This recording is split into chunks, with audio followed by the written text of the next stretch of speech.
Welcome back, folks. If this is your first time to the channel, welcome to the channel. I'm reviewing specifically the FMS 124 scale Chevy Blazer. That's this chassis here. This is kind of an overview of the Jeeps that I'm creating right now. I'm kind of like in a little Jeep craze. So I'm using different formats or different chassis for these two Jeeps. I am gonna focus a little bit more on this one today. Talk a little bit more about the chassis that I'm using. I think it has great potential. This one is good. It's a little bit less expensive, the chassis. I'll talk about this one a little bit later once I'm 100% done with it. But that's an upcoming video. Going back to this FMS. So this is an FMS chassis. It's a 124 scale. That's what it's advertised as. It's not a 124 scale. I'm kind of a stickler, and I always think to myself, like, why in the world? Like, I'm not too sure what type of math they're using, or maybe I'm just ignorant and I don't know why they don't understand. My perspective is that they don't understand math. The body that it comes with, it's an awesome body. I mean, it's got so much detail, and which is kind of weird. Like, you put in so much detail, there's gotta be a an engineer that's scaling down these bodies that are so accurate. But unfortunately, they don't understand scale. I'm not too sure. So 124 scale, you're talking about a 3-inch figure. The figures are 3 inches, and if you see a 3-inch figure with this body, a 124 figure with a 120, supposedly a 124 body, it's not to scale. It's more close to a 120 scale. I mean, wouldn't be that hard to figure that out. I'm no math major, and I can do the math. But having said that, that's the moaning and complaining out of the way. It's a great chassis. It's a raw crawler chassis. Considering it's a two-speed variable like transmission, that is pretty fast. This crawler speed is very slow, but once you switch it into the second gear, it's fast. It's pretty awesome. Another good feature, as far as for me as a customizer is concerned, all the electronics, it's very forward heavy. It is still a little bit more cumbersome in the middle, as you can tell here. I still have to compromise the cab quite a bit, but the figures still have enough legroom where they can fit there somewhat comfortably. Now this Jeep, as you can tell, is a Jurassic Park Jeep. It's a 118 scale Jeep. I've had to do some modifications to it. Of course, the bottom, and you can see the compromise of the cab and the exterior. But as far as the back is concerned, for this particular the FMS 124 scale, it's pretty bare bones on the back. There's only two real good connections that you need to worry about once you get the chassis in place.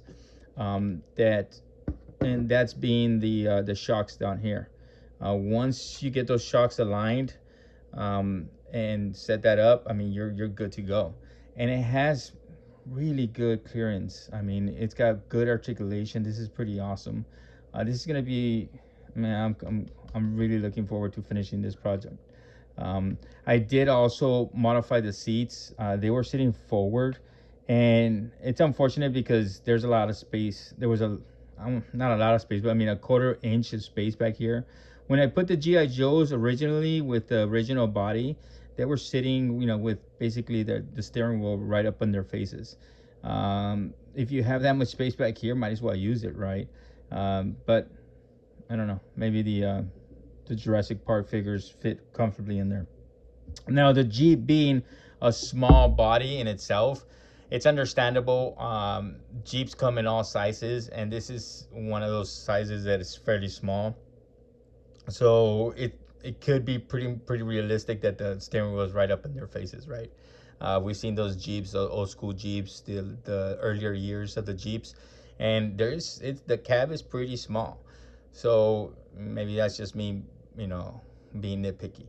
But I did have that space, so I did move the seat back. As you can tell that that brownish lip should have been underneath the seat, but I'm using it as a retainer in order for me to keep the seat back. I just basically cut down the extra material and then filled it in with epoxy, and then filed it down, make it a little bit smoother, and then contoured it to the back where it was going to sit, in order for it to sit snugly in there. Once I get it situated and painted, then I can glue it in place and it's good to go. Now this allows the figure, the 1/18 scale G.I. Joes, to sit more comfortably, more naturally, and also the newer G.I. Joes as well. I am gonna modify the windshield in order for it to come down, and I do have to modify a roll bar extension from this one. This Jeep came with some pretty nice detail as far as the roll bar back here. It's as you can see, it looks like it's been cushioned, and that's a nice look. It even has little wrinkles there. I think it's gonna pop out with a little bit of paint and maybe some weathering. So I'm just gonna extend the roll bar over here and then finish it off with the windshield roll bar. It is gonna have the lights. I'm still looking for the buckets, but the FMS came with lights. I'm not sure if I'm gonna be able to use those, or I'm gonna have to modify my own. But I am gonna have to do the buckets for that. This Jeep, I think, merits a good bumper. I'm still hunting for that bumper, so I'll see what's going on with that one and see if I could find a good bumper for that, in order for me to also attach a winch to it. It does have portal axles, which gives it a good amount of clearance.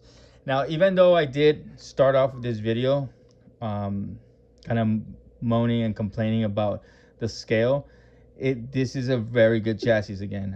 I think for as far as me is concerned, I'm a customizer and I look for a chassis that's well built and is versatile, and I think this is going to be one of those chassis that I'm gonna be looking for and be working with a lot.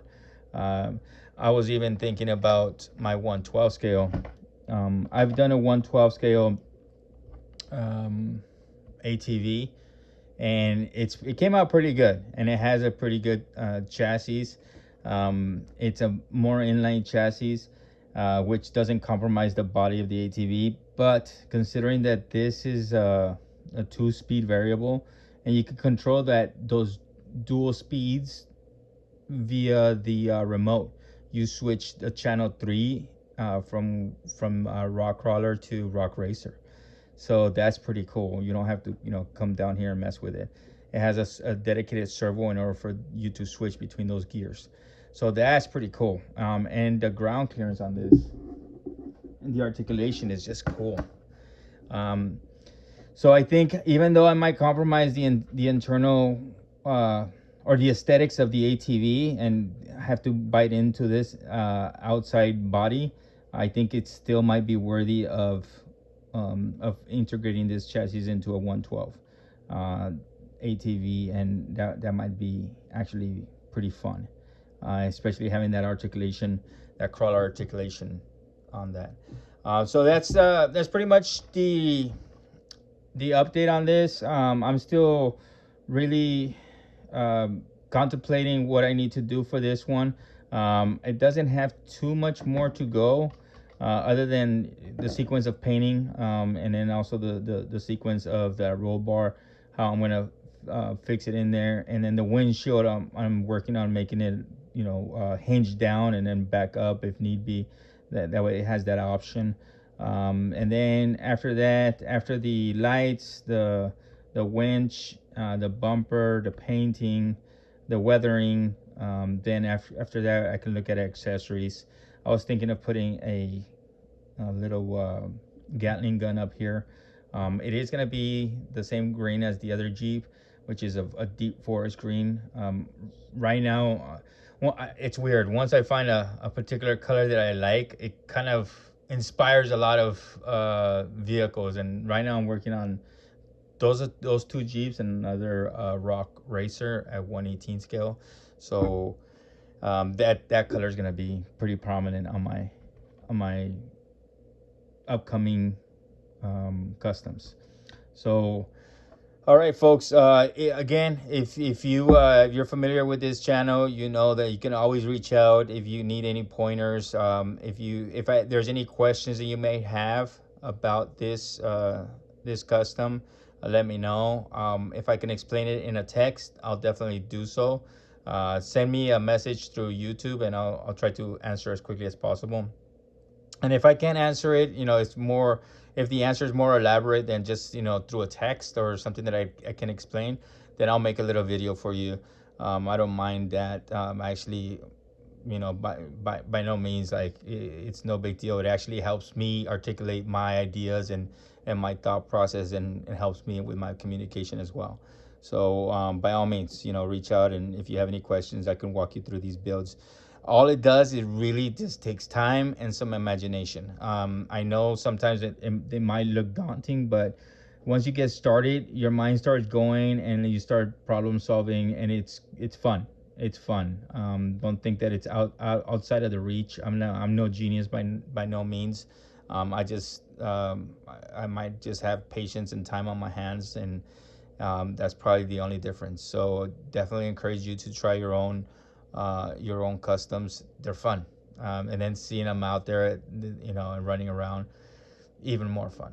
So, all right, folks. Hopefully you get inspired by this, and then you start building your own. Take care out there.